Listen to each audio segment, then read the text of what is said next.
Welcome to Functional Skills UK. My name is David. I'm going to be delivering this PowerPoint, this presentation.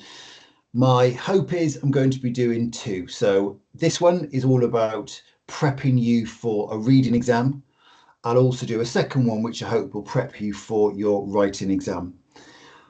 I'm going to try and give a shortened version of all of the kind of English curriculum. I'm hoping I can keep this to an hour, hour and a half, something like that. And I also hope at the end of this, you'll have pretty much everything that you'll need to know to get you through that reading paper. Obviously, I'm not a miracle worker. I can never fully predict what questions and stuff will come up. But from what I've seen time and time again, there are certainly key questions that you need to focus on. And that's what I would like to look at, especially today. So I want to give a bit of an overview about the reading exam, think about the sorts of layout questions and stuff like that that's going to come up, but also give you hints and tips, highlight key questions, etc., that will almost always be there. And I hope that if you can learn, remember, take on board the stuff that I'm going to cover shortly, that will stand you in a really, really good stead for your reading exam. Okay, right. I'm going to start this. I'm going to share my screen. Not that there is much in this PowerPoint. As I said, I want to sort of try and keep this as concise as possible, really. But I just wanted to start by telling you a little bit more about the reading exam, what it looks like, what's involved with it, that kind of thing. So whenever you start the exam, whether you're doing it on paper or whether you're doing it as an online exam, there will be a text that you're going to need to read. Okay, so on the right hand side of my screen is what's known as the text booklet. So if you're doing this as a paper-based exam, that's the first bit that you'll see. No surprises, in here will be the three texts that you're going to need to read. Okay, each text type will be given to you at the top here. So text A in this example, in this past paper, is an article. That is a clue. It's a good thing to be aware of. We'll come back to that. Text B is a web page. Again, it's a good clue, and we'll come on to that. And then I won't show you text C. We'll come back to that in a bit.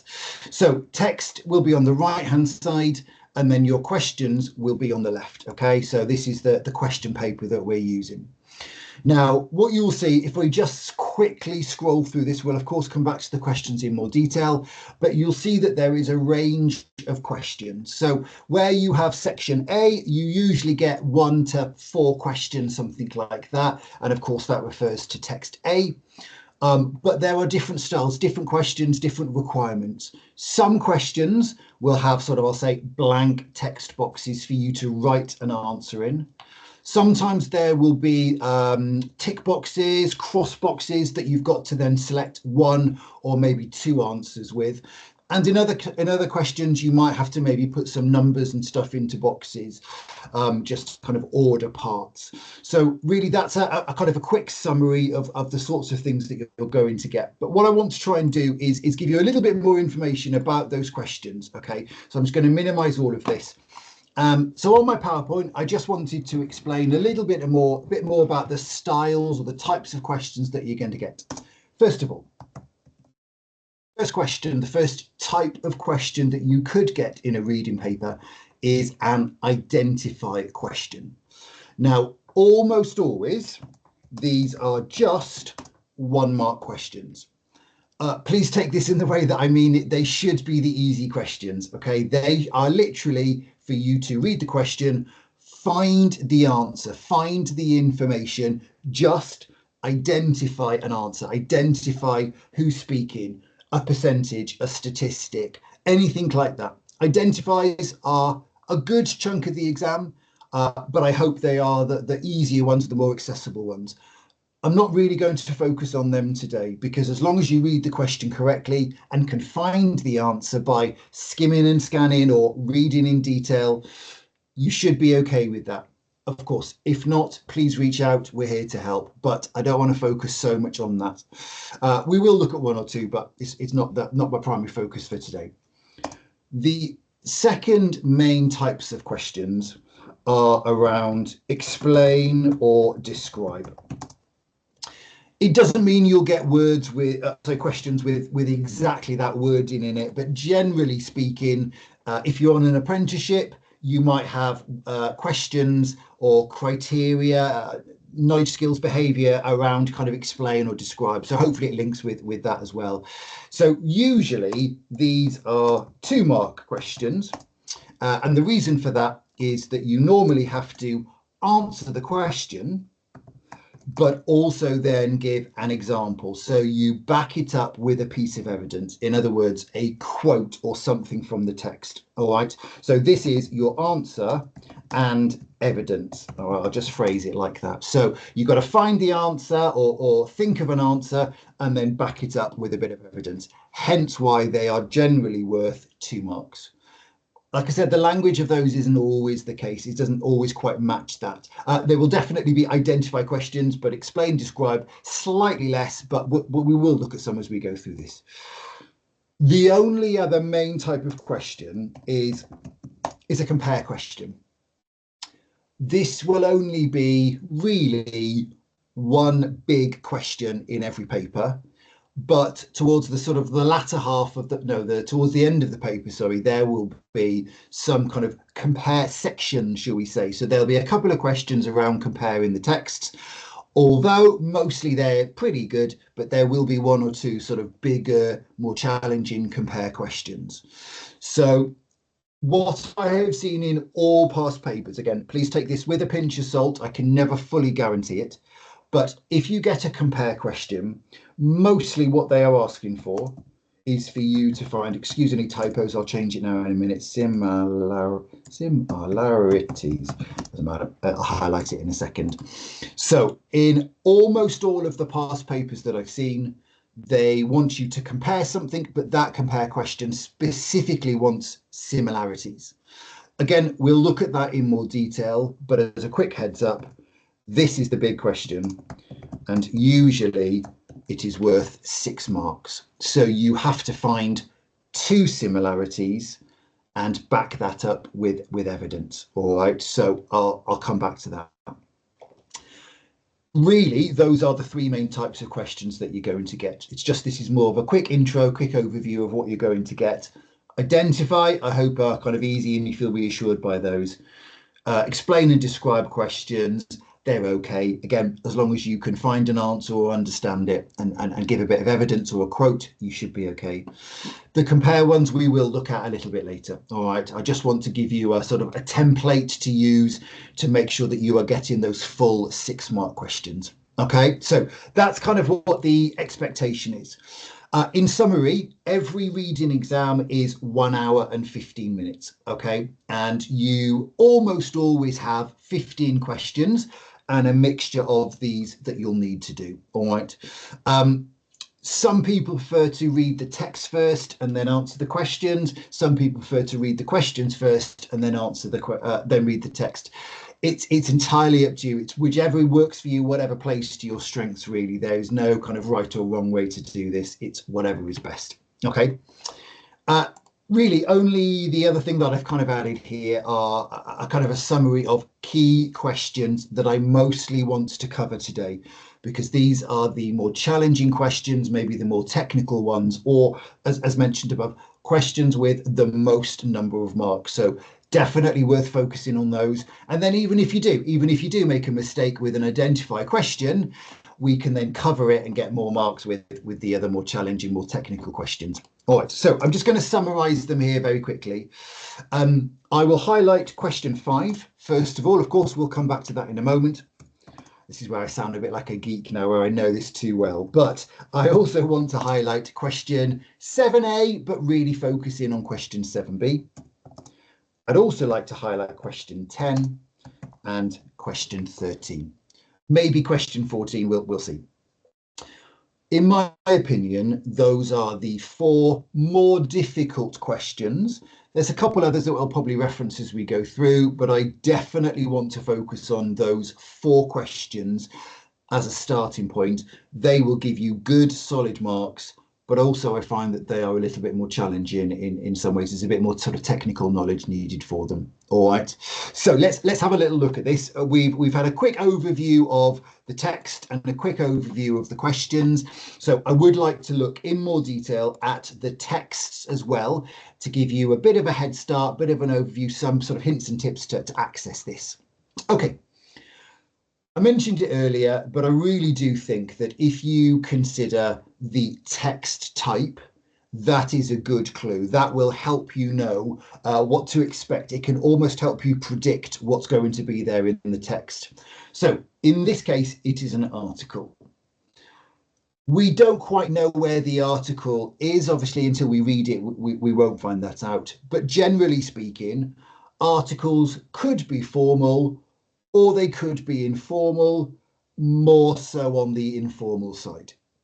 Therefore, it might be a little bit more relaxed. It might be a little bit more friendly, maybe even persuasive. Think about this language that I'm using to kind of give you clues and keywords.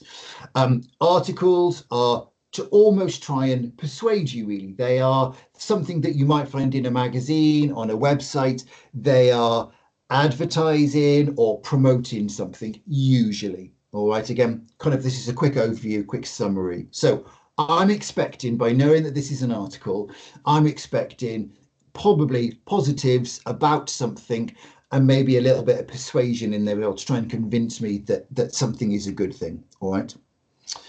Now, when we look at this, first of all, we can see that there is a title. Titles are important. We're going to come on to them in a bit. We also have paragraph numbers, paragraphs themselves, and usually there's about 4 or 5 paragraphs per text in a level 2 paper. Just to kind of be aware of those. I think you'll have plenty of time for a reading paper. All right, I think you've got plenty of time to read it and answer the question. So you're very welcome. You can read it slowly in detail if that's what you wish. That's text one. Like I said, we'll come on to this. So I just want to give a quick little overview of what this is, but just a quick summary of an article. Okay, next one. Text B is a web page. Again, that's a clue there. If something is on a website, and I think that they should normally give you what the website address is, that will help us already understand what the text is. So here, without even reading too much, I can see that this web page is from a Bresley College, and it's their news page. Okay, now, if this is a website that belongs to a college, surely it has to be quite biased. Surely, if it's their website, they are wanting to sell or promote something. So web pages, depending upon who the authors are, maybe say like BBC News might be a bit more impartial, a bit more balanced. But if this is the website of a specific person, company, whatever, surely it's got to be quite persuasive, quite selling something to you. So this web page could be quite opinion based as well, but probably quite informal in its style and in its tone. But it's really useful to know that. Again, we won't read it. I just want to give you a quick overview. And finally, the last text for this paper is a forum, a web forum. We might not do much to do with web forums on a day-to-day basis, but if you say use Facebook, if you follow a company, a business, a group, and there are comments underneath posts, it's probably the best thing that I can relate it to that we might see on a day-to-day basis, week-to-week basis. So web forums, again, as soon as I see that, a little kind of a alarm bell is ringing, a light bulb is going off. Web forums must always be informal, and they must always be opinion pieces. There really shouldn't be much statistics in there. This is just people giving their opinion, just like underneath all of those Facebook posts, whether they are positive comments or negative comments. Generally speaking, people are very happy to share their opinions. And that's the point. A web forum is really designed to be that. It's an opinion piece. So knowing that can kind of guide me further along whenever we come to look at these questions. Again, I'm not going to go through too much about the actual text, but we'll pick up on some of the key questions now. All right. I hope that gives you a quick overview of text types and starts to kind of get the ball rolling and help you already identify a bit of this. Generally speaking, if it's an identify question, so straight away question one here is an identify, all you've got to do, make sure you read the question properly.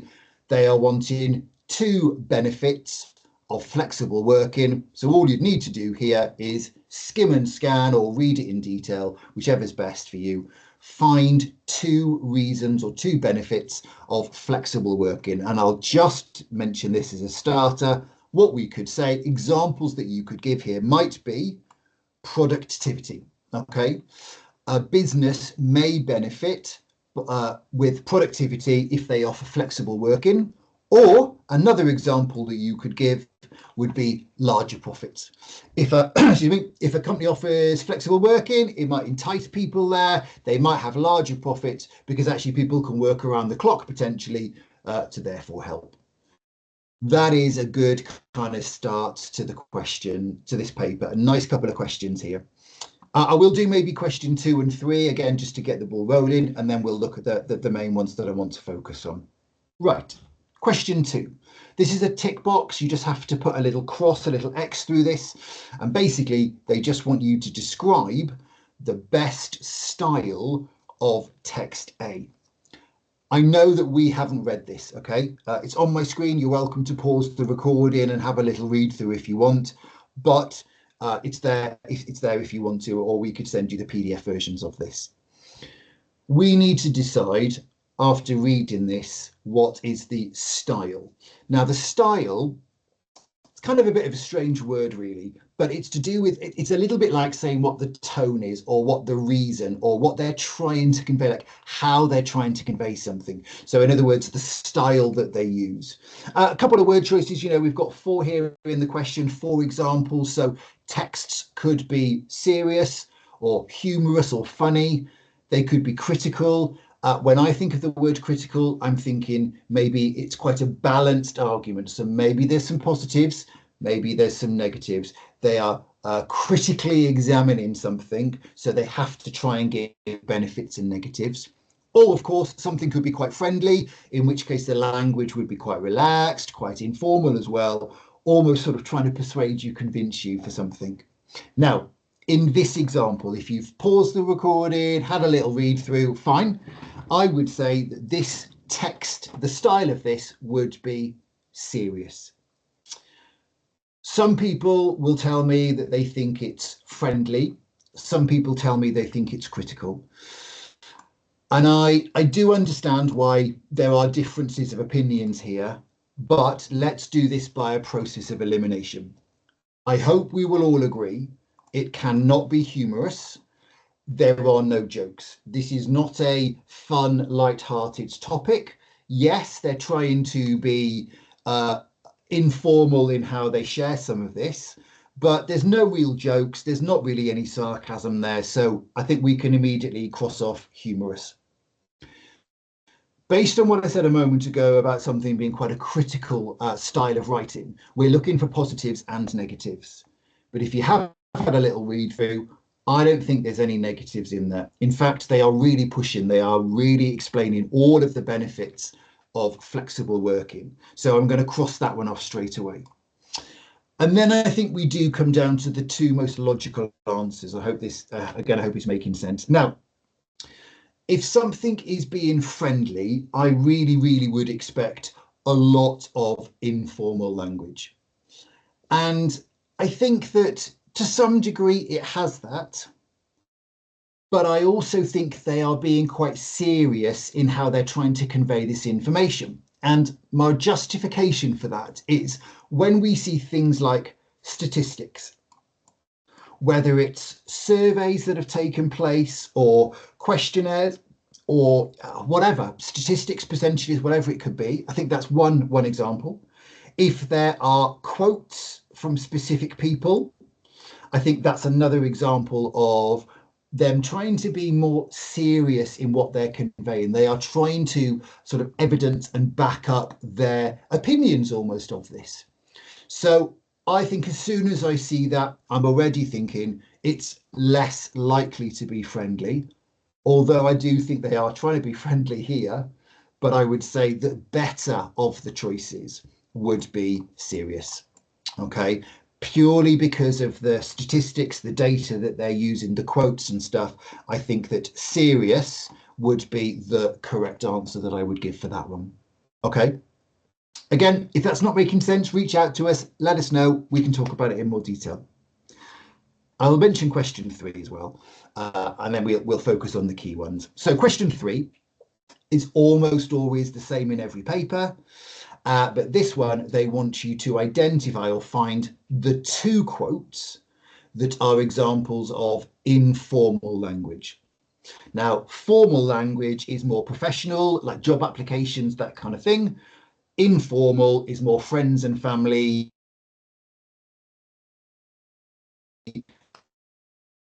We could then use that formal language. I suppose even today when I'm talking to you, I'm using informal language, but I guess that's because I want to come across like friendly and relaxed and approachable and whatever. So I'm using informal language, even if we haven't met before. But that's the style, I suppose. I'm trying to be a friendly and approachable during this. So if we are looking for 2 quotes of informal language, let's work through each of them just to discuss them in more detail. Right, option A, allow flexibility with hours. I think immediately it feels like it's a more formal example, but the words also help me. None of those words used in option A are informal words. It reads in a very formal style, very formal tone. So I think A can't be correct. It just seems too formal straight away. So I'm going to cross that one off. B, to sweeten the deal. Straight away, I'm thinking that's got to be informal. If we were being formal, I might have used the word contract or negotiation, something like that. But deal is a bit more relaxed, but also so is the word sweeten. We wouldn't really use that in a professional contract or deal environment. So I think straight away B must be the first example of informal language. All right. Next one, C, strong levels of productivity. I think that sounds kind of quite business-like, quite focused on outcomes. So for me, I'm going to cross that one off. I don't think that is informal language. It just seems too professional straight away. The sort of thing that I might have in an article or a report maybe. So I'll cross that one off. Option D, more time with the kids. Do you know what? I'm going to say yes to that one straight away. And I would say immediately, I think the focus, what they're trying to get you to spot in the exam is the word kids. I would say if you are using kids in a formal tone, in formal style, you should use the word children, whereas informal, you could use the word kids. So I think that is the clue that you are looking for to help you identify that that must be the informal one. But I will always double check that with the bottom one as well. So this is home and family life. I think it's a bit mixed, really. I think home and family life could work in a professional, formal environment. It could also work, I suppose, in an informal. But again, the 2 most informal ones are what we've already identified, and that's the way to play it. Yes, some kind of overlap, but we're looking for the strongest, the best examples. So it's not going to be home and family life. And I hope, again, that makes sense. Okay. That's just a little sort of starter just to kind of get the ball rolling, just to give you a bit of confidence with this. As I mentioned with that PowerPoint, there are a couple of key questions that I want to focus on, and question 5 will be the first one. So I'm just going to scroll down. Question 5 is now where we look at the next text. But actually, question 5, you don't need to worry so much about the text. Although it does reference text B, I don't think you really need to use it. You're very welcome to, of course, but I don't think you need to. So for question 5, the wording is never quite the best. And really, that's why I highlight question 5. The question says, what does each of the quotes or quotations from text B suggest about Bresley College? So what do these quotes suggest about Breasley or Bresley College? They are not wanting you to find them in the text. You can, but you do not have to reference their location. They just want you to understand what that phrase means. And it's pretty much that. They want almost like a dictionary definition of what that means. So if we looked at state-of-the-art facilities, that's the key focus, state-of-the-art. And they would like you to translate it, explain what do they mean by state-of-the-art. And if you're not sure, what I would say would be something like maybe, again, excuse my squiggly writing, but maybe something that is new. If you have state-of-the-art facilities, they are new facilities. Maybe, again, just another word choice. Maybe you could say modern. So if you have state-of-the-art facilities, they could also be known as modern. So you are rephrasing this, you're explaining what they mean. Again, hope that's all right. And if I just use the other one as well, if somebody goes the extra mile, again, what do they mean by that? Well, really, it is just about going above and beyond. Okay, again, I'll just keep that short. So above and beyond. Really, I'm sure most of us go the extra mile when we're at work, whether it's helping customers or helping members of the public, whatever it might be.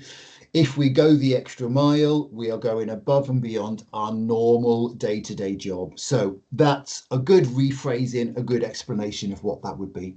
All right. Hopefully, again, you're looking at this and thinking, oh yeah, I can do that. I hope so. I hope so. But it's just a good question to highlight, just to resolve any misunderstandings on that one. Okay. I want to move on to question 7B, 7A we'll look at as well. But this is really, in my opinion, the first main technical question that you get in every reading paper. Now, question 7 is broken down into two parts. There's a clue even with that. So what it means is that these two questions must be related. Okay, so your answers for one might link with the other. And I need you to remember that because it's a good clue for this question. Let's solve question A first of all, because I really just want to focus more on question B anyway. But question A says, according to the text, who has given Bresley College an award? Now, I'm just going to zoom out a little bit. Again, if you want a moment to think about that answer for yourself, pause the recording and have a little read here. But if you're ready to move on, then I'll explain the answer straight away, because at the bottom of the text, there is reference to them being named College of the Year in that little paragraph there. And when we talk about somebody who has given an award, it's the same thing as being awarded. Okay, so if you give the award, someone's then awarding it to you. So who gave Bresley College an award? It was the College Gazette magazine. I am just going to put College Gazette magazine. Okay, I'm going to keep that short just to save time in the recording, but please play the game. Please spell it and write it out in full words when you come to do this. All right, hopefully that one's all right. But question 7B, first technical question, and it looks a little bit more challenging. This is all about organizational features. Now, you may have been taught that at school. You may know already what I'm referring to, and in which case, fantastic. If you don't worry. Not many people do. I went to school in the UK. I don't remember ever being taught organizational features, and I went to school in the 80s, 90s. So for me, I wouldn't worry about it if you don't know. That's the point of this recording. It's there to help you anyway. Right. Organizational features are to do with the look or the layout of a text. In other words, how something is presented. Okay, so sometimes organizational features are also known as presentational features, but this exam board stick with organizational features. But it's the look, it's the layout. So even if I go back up to text A, I know this is not the relevant one we need, but as an example, here are different organizational features. And examples of an organizational feature would be, I'm just going to pick a different color very quickly. There we go. Would be a title. Titles are really important because they go at the top of a piece of writing, and we can use that. We can use them, but we can also see them. That's the first thing that we see. And really, that's the point with organizational features. It's about the look and the layer. It's nothing to do with the words at all. It's where key information is, or how we are making key information stand out. So titles are a great example. Subheadings are another great example of organizational features. So are paragraphs as well, because they help us kind of break down information and make it more sort of accessible, really. But let's have a look at text B, because this is the main one we're focusing on. On this web page, we again have a title at the top. So could be a valid organizational feature. Even, although it's not the best example here, we've got maybe a picture or a logo. Okay, those are examples of organizational features as well. What's the phrase? A picture tells 1,000 stories, or whatever, however you phrase it. So it's really important to have pictures. Really helps us understand it. In this text, they've used a couple of other organizational features as well. So even the fact that they have put their writing into columns, it's an organizational feature. And really two others that I will draw your attention to. At the bottom here, we've got bullet points. They are another organizational feature. I think I would say that I mostly use bullet points every single day. So if you are writing to customers, employers, whoever that might be, or if you are record keeping, then you may very well use bullet points. So you're already using organizational features. The only other one then is at the bottom here. So I'll just zoom in a little bit more. Where we were referencing the award, the College of the Year, and I know I haven't highlighted it, but be really careful with this. You might see there's a little number 1 in the text there. It's a bit like an asterisk, so it's linking with somewhere else. And then when we scroll down, we can actually see that there's a little number 1 there as well. So they are linking together. In other words, the name of the award is then linking below with who gave them the award. This is the specific organizational feature that we've got to focus on. As I said, because this is part A and part B, they link.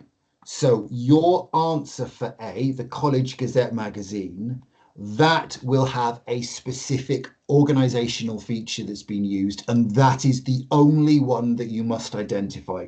This isn't about you just cherry picking any off the page. You've got to link them together.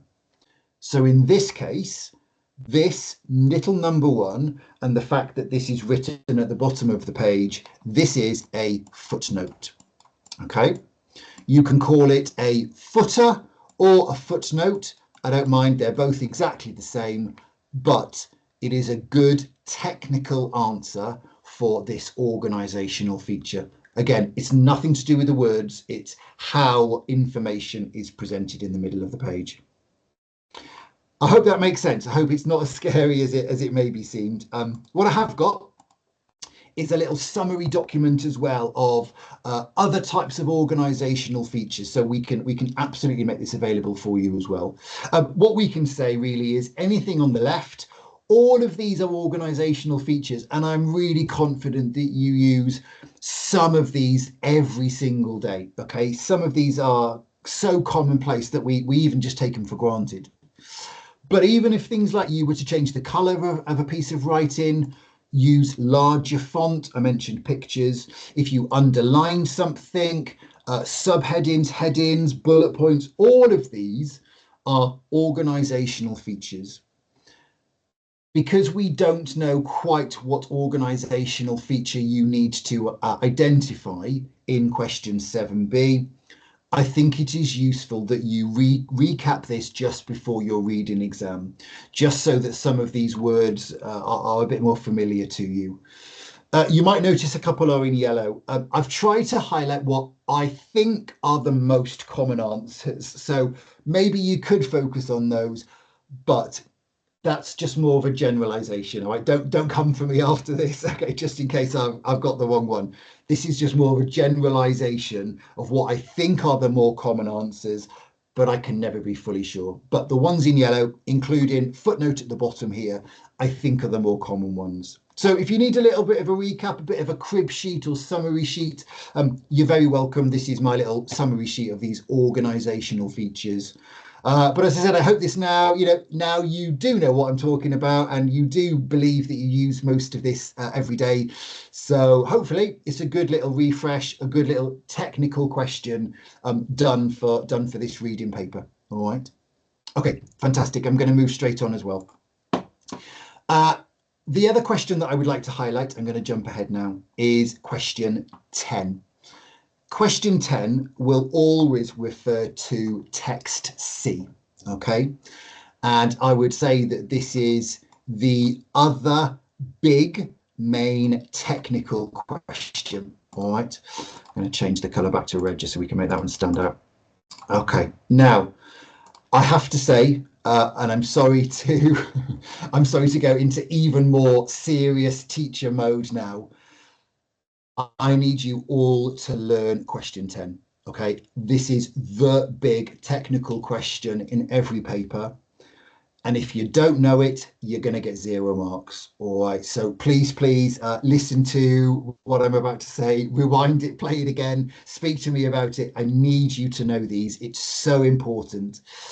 So let's talk about this. I will say that this question is worth a big whopping 4 marks. Okay. The good thing is it's only an identify question. So it shouldn't be too bad, but they are wanting you to identify language features. Language features, as we've kind of started to refer to, if we have organizational features to do with the look and the layout and the presentation of something, language features then use the words and the phrases. We focus on the words and the phrases instead. So this is now all to do with the specific words, phrases, language features and stuff that they've given you. You need to remember and recall some language features, because otherwise you're not going to have any support. There's nothing else that I can do to help you. You just have to learn this. So it's a really key question. So language features are to do with the words and the phrases to make writing more interesting, to help us convey something, to help us paint a picture in our mind. And again, like with organizational features, there's lots of language features available as well. So what we've got here, this is again my sort of second summary sheet. Again, you're very welcome to access it. In the left, I've got lots of different language features. In the middle bit, I've got a kind of a definition of what they are, reasons why we use them, but then also if you need a bit more context, there's some examples as well then on the right hand side. I'm going to keep saying it because it's so important. I need you to learn some of these. If you don't know them already, I need you to learn them. And if you do know them, I need you to remember them and recall them when you come to do the exam, okay?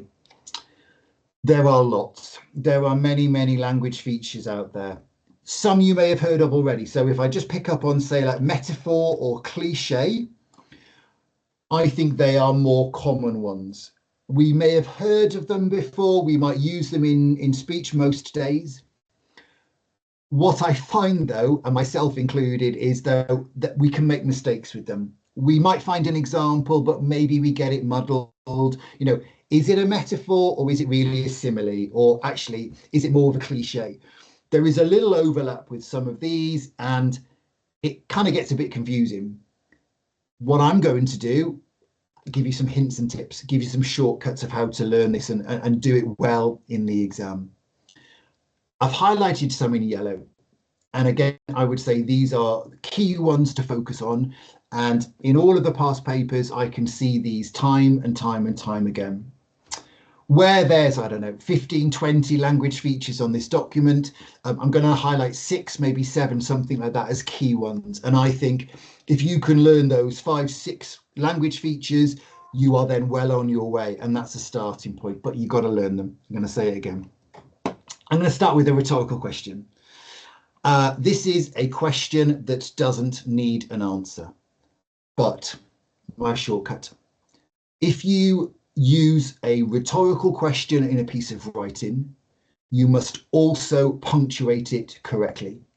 And therefore, you must have a question mark at the end of that sentence.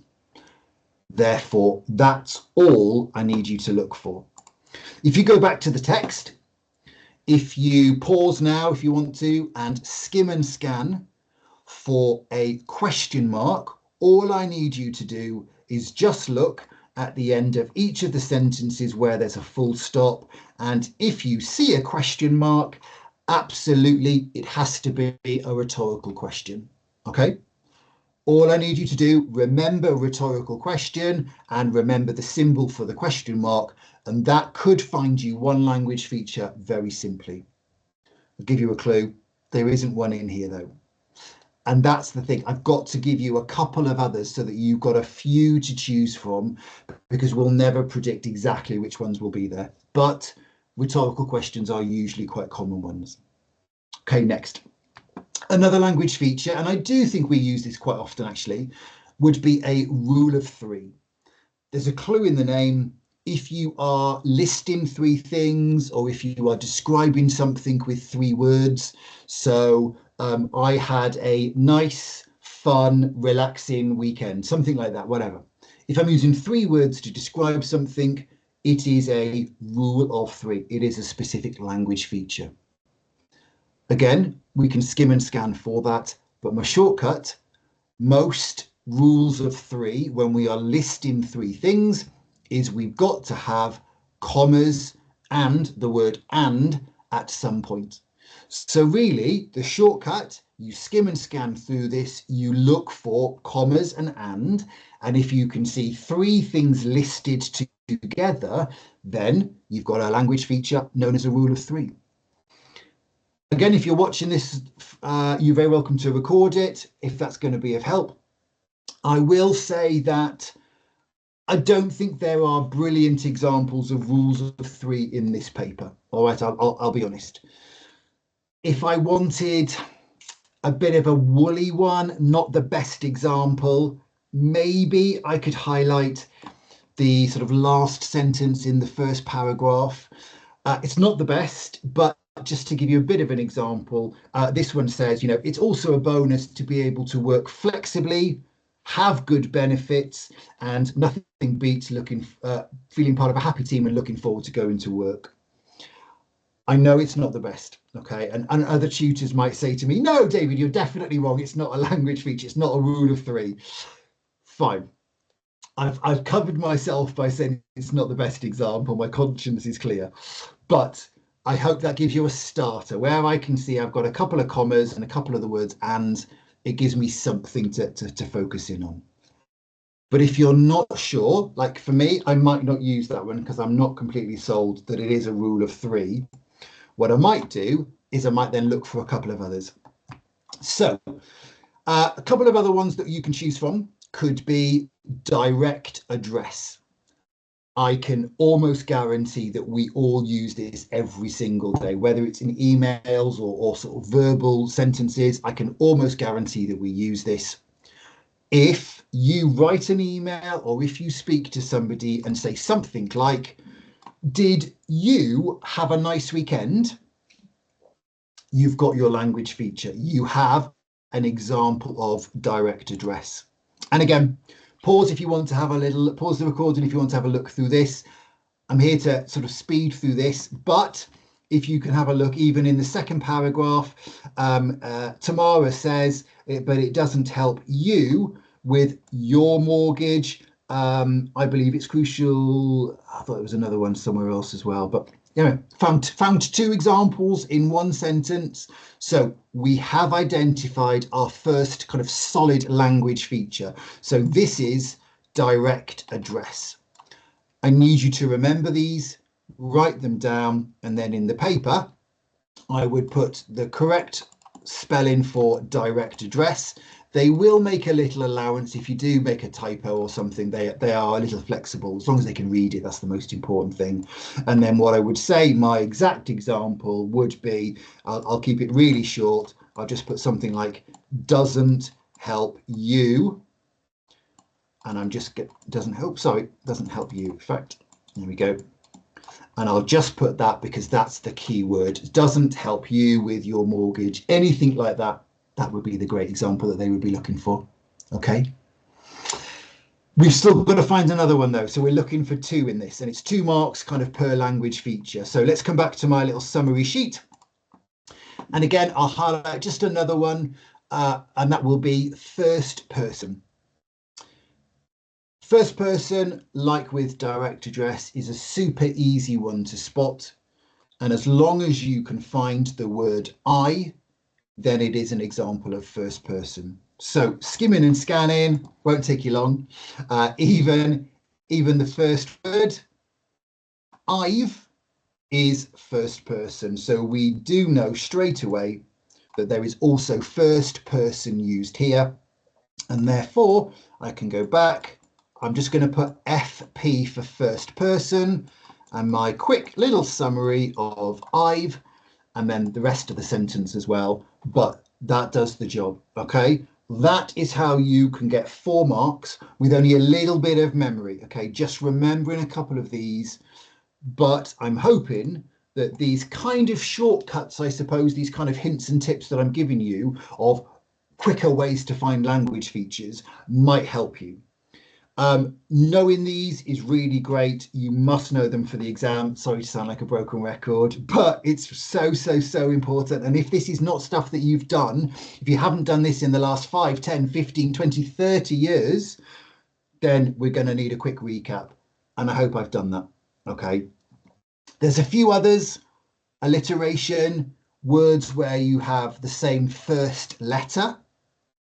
Repetition, I think we mostly know what that is. So if you see the word 3 times or 2 times, it could even be words, different words, but of the same meaning. So if I was to say, I'm shattered or I'm tired, same thing. It would be an example of repetition, but just similar meaning is repeated rather than the same words. And even, strong language, emotional language, emotive language, positive language, negative language, anything where you're putting sort of some kind of emotion into there, really. So if a film was disgraceful, or you were disgusted by something, or you were very, very happy, any emotion, anything like that could be known as strong language or emotive language. Again, a good couple of other ones to learn. I'm going to take a breath there and say, you of course can learn all of the others, okay? If you already know metaphors, make life easy, then don't have to learn something else. If you know a metaphor already, stick with it. But if you're not sure, or you just want to get the reading exam done and dusted nice and quickly, I hope the ones in yellow are shortcuts and quicker ways of accessing and completing question 10. I hope I've conveyed that okay. Like I said, this kind of a summary sheet is available. Just let us know if you need it. All right. And in all honesty, the only other question that I wanted to cover was then question 13. And question 13 is now in the last text, the last section, and it could look at multiple texts. Question 13 is the big 6-mark question. So sorry to sound like a broken record, but if you got the language features question wrong, which is worth 4 marks, and if you get this question wrong, which is worth 6 marks, you might not pass the exam because you'll have already dropped 10 marks. And if there's only, I think it's 35 marks available in every paper, you're losing almost a third of your marks straight away. So even if you can get question 10 and 13 right, you're on your way. You're in a good position to then achieve the exam. Question 13, we've got to play the game and make sure the information is nice and clear. This is a compare question. They are looking for similarities. They want two similarities. Now, by now, you'll have read text A, B, and C. They will be a little bit more familiar to you. So really, they know that that's happened, and they are hoping that you have already identified some similarities. Here's my clue, or here's my tip. Because we almost know that question 13 will always be there, and it will always want two similarities.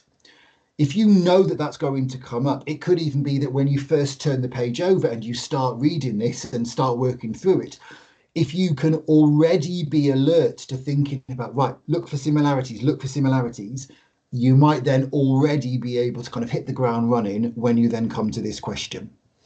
It's not the end of the world if you don't know, so please don't stress about that. If you can, it's just going to speed you up. Hopefully, you'll still have plenty of time for this, though. Two similarities is what we want, but those similarities must be backed up with quotes, with evidence from the text as well. Okay. I won't go through the answers because we can provide the mark schemes as well to let you know what those similarities will be. But I would like to say your layout for this is really helpful. If you lay it out in a certain way, it's much more helpful for the assessors. They can see your answers much more clearly. Now, first things first, we need to give two similarities. So what I'm going to do is write down first similarity and my second similarity. Okay, you're very welcome. You can even just do something like this if that's going to help. We also have to then give quotes for each of those similarities, but it's got to be from both of the relevant texts. So if you have text A, you could then give your quote. Again, excuse my squiggly writing. I don't have a fancy pen for this. Just trying to do it with my mouse. But we've got text A and we've got text C, but then we also need to go back, text A and text C as well.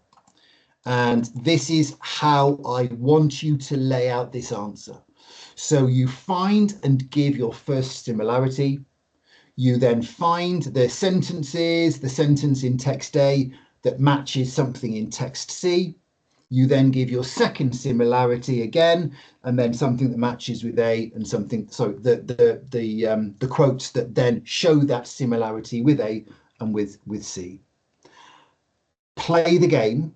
Please make sure you give different similarities. Make sure they aren't too close, okay? Make sure you give different similarities. I will also say, just be alert. Sometimes you might get lucky. Sometimes sentences, words, phrases in text A and in this case text C, sometimes they might just give you exactly the same wording. And I hope then the similarities will be easier to see. But as I said a bit earlier about language features and repetition, you might have different sentences, but with the same meaning or the same hidden meaning. So if I'm just making this up, if the first similarity was to me being tired, well, I could put that as my similarity, and then I could say my first sentence from A was I am shattered, and text C could say that I am exhausted. Same meaning, but different words. So be alert for that as well. Don't just rely upon exactly the same wording. You might have to dig a bit deeper for some more kind of specific, more challenging similarities to look for. All right. In all honesty, that is it. That is pretty much all I want to cover. Yes, there are two more questions, hopefully not much of a challenge. Normally question 15 is a nice one where you just have to kind of find 3 quotes from each of the texts. And we then get to the end of the paper. I'll just quickly say that each paper is worth 35 marks. Lots of learners ask what the pass mark is. I would aim for 65%. I'll just tell you what that is, 2 seconds. Oh, hang on. So if we're looking for 35 divided by 100 times by 65, you're looking for about 22, maybe 23 marks. Okay. Now, that's what we need to aim for. Anything above and I'm sure you'll have a strong, confident pass. Anything around 20, 21, 22, you might pass, you might not. Anything below 20, and I think we're more likely to not have achieved this. The pass mark does fluctuate slightly, just if you have a more challenging text or challenging questions, they might reduce the pass mark slightly, but usually 21, 22, 23 is the pass mark that we mostly see for learners. So if you get something around there, there's a strong chance that you'll pass, but we can never guarantee because we're not the ones that mark your papers. We're not the ones that set the pass mark. But if you aim for 65% or 22, 23 out of 35, there is a really good chance that that will be enough to get you through this. Okay. I know this is just over an hour recording. I've tried to kind of keep this as short and as concise as possible. I hope this is enough. I hope this gives you the introduction or enough information to even get you through the reading exam. I'm not a miracle worker, but I hope you can hear my passion and my desire to get you through this. I hope if you can learn language features and organizational features and know a couple of the other key questions like question 5 and question 13, hopefully that will stand you in enough stead with the main part of the exam, and then you just need to do a bit more care with a couple of other questions here and there, and hopefully we can then get you through the exam. All right. That's all I'm going to say. I'm going to leave it there, but please reach out if you've got any questions. Please let us know. I have just popped my email address on the end of this kind of PowerPoint. So david@functionalskillsuk.com, but we have lots of other tutors as well that are available. It's just that I happen to be doing this recording. Very welcome. Reach out if you've got any questions or speak to your other tutors, speak to the team. I hope, though, that that is enough to get you through the reading exam in a quick summary of an hour or thereabouts, just to give you the hints and tips for what you need for it. It is a doable exam. You don't need to worry too much about it, but definitely got to learn organizational features and language features and play the game in a couple of questions like 13 to make sure that you're given enough of an answer for it. Okay. I'm going to finish there. Thank you very much for listening to the recording. I do hope it's useful. If any of you are my learners, please let me know if there's any feedback. If it makes sense or there's anything else you'd like me to include, can of course do that for you next time. But yes, if we don't speak before, all the very best. Good luck for the reading exam. But I hope this has been useful as well. Okay, all the best. Take care. Thank you. Bye-bye.